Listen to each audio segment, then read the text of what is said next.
Kausapin natin si Secretary Janet, sorry na. Sharon. Si Ate Shawi. Si Secretary Sharon Garin ng Department of Energy. Ate Shawi, sorry na. Magandang morning. Ay na ako dyan. Pasensya na. Huwag ka na magalit. Huwag mong tataasan ng gasolina namin. Opo. Saka ba nagpapagas, Anthony? Ako, sa totoo sa Petron. Sa Petron po ako sa mga, kasi ang mahal ng Shell. Ang mahal sa... Nakita mo yung listahan kahapon? They're cheaper naman talaga. Oo, talagang ang Petron. Pero buti pala naumpisahan natin 'yan. Sa quality ba ng gasolina o diesel, may pagkakaiba ba talaga itong mga kumpanya na to? Sa mga small players. Sa small players saka big players? As far as we know, parang wala namang major difference among all of them. Yung ano lang siguro, Petron has its own refinery here. So, mas mura siya and mas okay yung steady yung stocks nila. Pero as to quality, I don't think there's a difference. So, hindi ibig sabihin na mas mura siya ay inferior ang quality niya? Ay, hindi po. Kasi kaya nga namin pinapublish. Dati hindi yan pinapublish. I decided to make it public today because para makita rin ng mga tao kung what's their better choice, saan sila pupunta bibili. So, fuel is fuel. Oo. Basta umaandar yung kotse mo. Yeah. Okay na yan. Totoo yan. Saka ang isa pa, yung location, Secretary, napaka-importante, no? Opo, pag malayo po yung from wherever yung depot nila, mas mahal naman talaga kasi kakarga pa yan sa truck nila and then mag-travel pa. So, kaya nga yung presyo namin, ranges yan kasi ang presyo sa Maynila, iba presyo sa Iloilo, for example. No? Besides, yung nirerentahan nung gasoline station mismo. Opo, yung price ng real property dyan kung binili man nila or they're renting. So it's mga factor, yan yung mga factor. Pero yung major talaga is like to the day-to-day.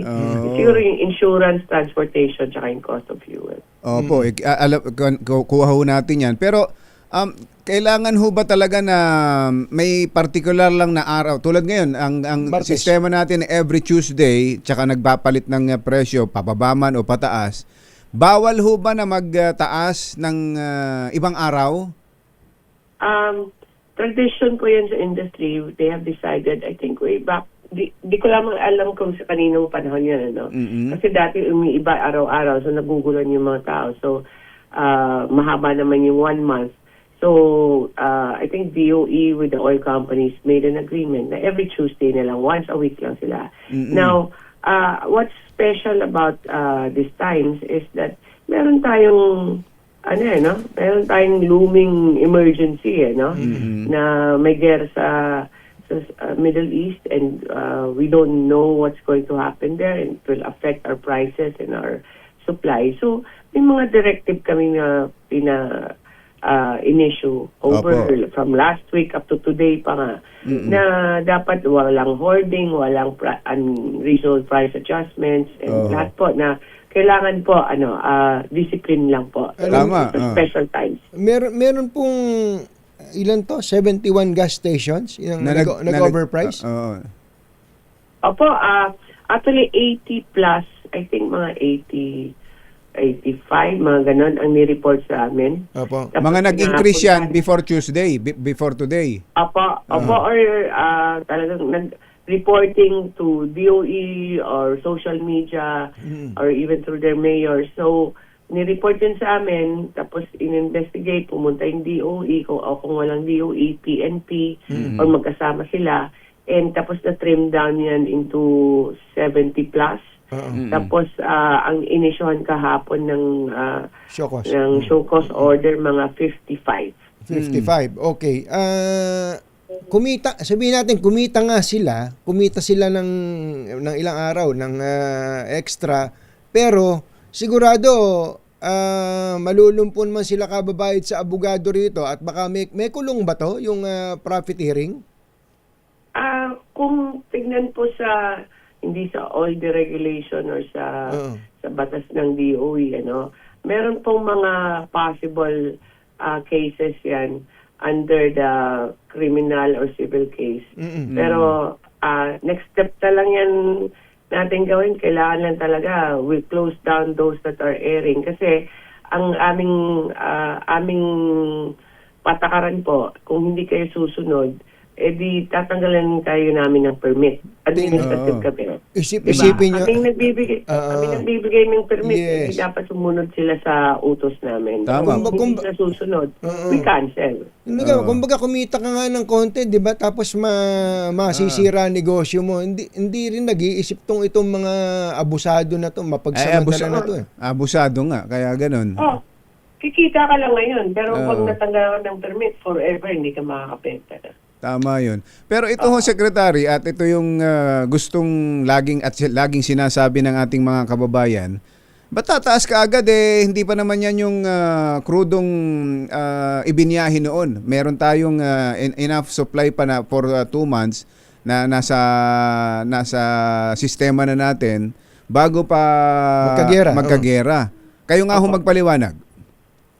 Kahit pag ako nagpaliwanag, lalong nalilito yung mata ko. Ang napakano kasi, complicated kasi may mga may mga commodity kasi, so they get it from outside. Pero in simple terms lang, how they decided, dati pa to, is basically parang ano yung replacement cost ng fuel ngayon, Magkano ba yung bibilin mo para ma-replace yung binenta mo ngayon? So, parang kaya nagka-calculate muna kami for 5 days, tapos i-estimate kung magkano yung increase. So ang dyan, what they have done since then, how much replacement cost ang basis, how much will it cost you kung bibili ka para ma-replace yung napenta mo. Yun lang the simplest way I can explain it. Kaya pala, tama pala, buti pala, sinabi nyo kagad, lalo ko hindi naintindihan. Hindi, kasi na rin yan, bawi-bawi, di ba? Kung pagkat or bumaba, lugi or bawi. Kapag nag-announce naman ngayon na halimbawa mababa na ang presyo, yung binili nila ng mahal, kailangan ibenta ng mababa. Correct. Tapos yung naman, may system kasi yan sa oil industry, yung pag-peg ng presyo ng mo, hindi naman kung kailan mo in-order lang they decide a certain date kung kailan yung presyo, hindi po yung kailan po binili or dineliver. At hindi ho ganun hindi tayo unique na ganun tayo lang, pati ho sa amin doon sa Amerika. Ganun din ba sa inyo? Doon sa amin, nagtaas na rin ngayon ngayon pa lang samantalang bago-bago pa lang naman nagsimula yung lumang stock nila yun. Ito ho, Secretary, yung kung tatagal pa ho ito, at sabi nga namin kanina yung Strait of Hormuz ba yun? Hormuz. Hormuz. Walang masyadong pumapasada. Gaano ho tatagal yung stockpile pa natin? For now po, yung stocks natin is up to April. Kasi meron po tayong stocks na nandito na sa Pilipinas, meron po doon na nagbabiyahe na. Okay. On the way na po papuntang Pilipinas. So, may panahon tayo umorder.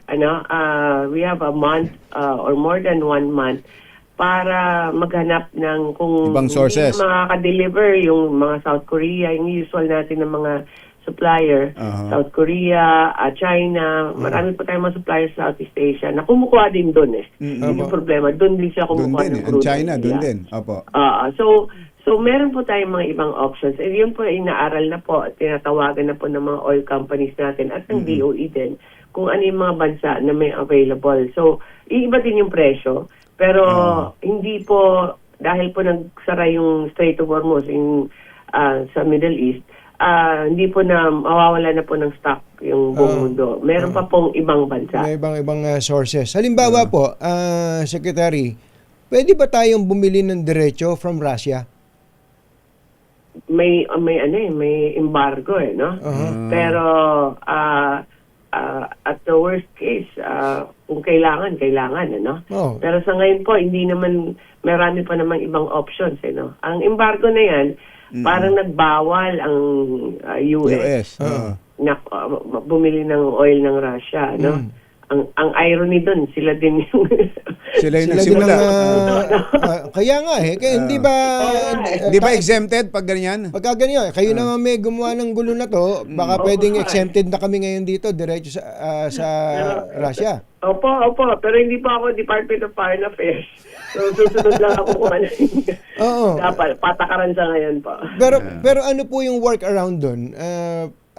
Meron ba tayong mga kapartner na bansa, say for example Malaysia o nabanggit ko kanina Korea, na kahit pa paano nakakakuha ng supply nila from Russia at i-resell na lang nila sa atin? Meron pong mga iba dyan. Careful lang kami sa mga geopolitical issues, ano. Pero meron namang mga countries na bumibili sa kanila at doon po nila nare-refine po sa country nila. Those are options. Pero meron din kasi sa mga Brazil, Malayo lang. Venezuela. Hindi sa Valenzuela, sa Venezuela. Napatayo tuloy si Mayor Wes Gatchalian Uy, sa amin yan may US, may Canada, Norway, marami pa naman, Africa, Australia. May ibang sources. At Pero iba ito'y dadaanan, pero ito hindi ho government secretary, ang umo-order niyan mga oil companies din, private sector din. But right now po we're also studying kung pwede at ano yung options kung gobyerno yung bibili diretso. Para, all bases covered, ano? Lahat ng options inaaral ngayon. Just in case it gets worse. Yun nga, yung tanong, gaano katagal, walang nakakaalam kung kailan matatapos. That's a good point. Actually, buti na banggit nyo yun. The government through PNOC, halimbawa, ay pwedeng bumili diretso from outside sources, ano? Yung issue lang dyan, wala naman tayong storage facility. Pero at least maka-order at mabenta na rin at cost price. So, isang option din yan. Or pwede rin na yung gobyerno yung, paano mo sabihin, yung parang ahente. Mag-facilitate. Parang siya yung mag-deal kasi baka mas friendly sila kung government to government. But those are just options. Pwede naman na diretso din yung mga oil companies natin na ginagawa rin nila ngayon. Ma'am, balikan ko lang may nagpapahabol lang kasi dito, lalo yung mga taga Nueva Ecija nagme-message sa amin, gigil na gigil dun sa nagtaas ng presyo nung Sabado, Linggo, at kahapon, na talagang ang diesel ay pumalo pa ng hanggang 85 pesos per liter bago pa yung araw na to. Pwede bang habulin pa rin sila kahit na hindi sila nabigyan ng show cause order kahit na Martes na ngayon? Kung meron lang sana mga pictures, mga ebidensya, resibo. Yun. Pwede pa yan po. Hindi naman, pwede naman yung current na ongoing ng mga price increase, unauthorized price increase or yung mga previous, i-report lang. Pero pag nag-report, po, idaan nyo naman sa mas maganda sana kung sa EGOV na natin idaan. Kasi medyo magulo kasi lahat po nagsisend sa Facebook. Ang hirap mag-monitor kung naayos na. Kailangan i-check ko rin kung naka-respond yung DOE. Pag Facebook lang, baka i-like lang yan Tama. Nakipag-coordinate ho kayo sa DILG at PNP. Kumusta ho ba? Meron ho ba silang sinakmal ng mga abusado? Opo. Actually, hindi naman dapat dumating na sa mga kasuhan pa, bantayan lang ng ating mga enforcement agencies, sumusunod naman sila. Binabalik nila yung presyo nila. Ganun lang pala. So, pagpapasalamat po ako, ang dami pong mayors talaga na nag-activate ng mga task force nila. Kasi halimbawa, kausap ko yung mayor sa Iloilo City, si Mayor Trenes, yun din ginawa nila. Sila yung nag-ikot. Opo. At marami akong nakausap na ng mga mayors at governors. Yun po kailangan, tulong-tulong po tayo kasing DOE. 14,000 ang gas stations, ang DOE, buong DOE, 1,000 lang kami. Hindi po namin kaya talaga. So, we need the help of everyone po. Pati po yung public, no? Pantayan niyo po at i-report niyo po sa amin o sa mga mayors ninyo. At ang kailangan lang nating matiyak, Secretary, just to reiterate, to emphasize, hindi tayo mauubusan ng supply, kaya lang doon magkakaproblema. Yung presyo lang talaga ang problema natin, hindi tayo mauubusan.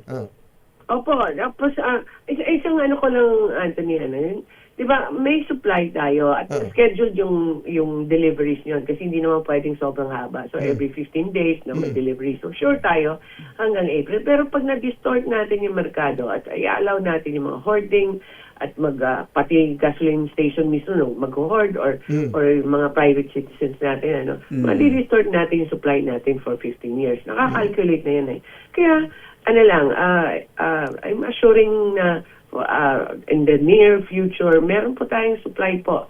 Kaya wag lang may mag-abuso, no?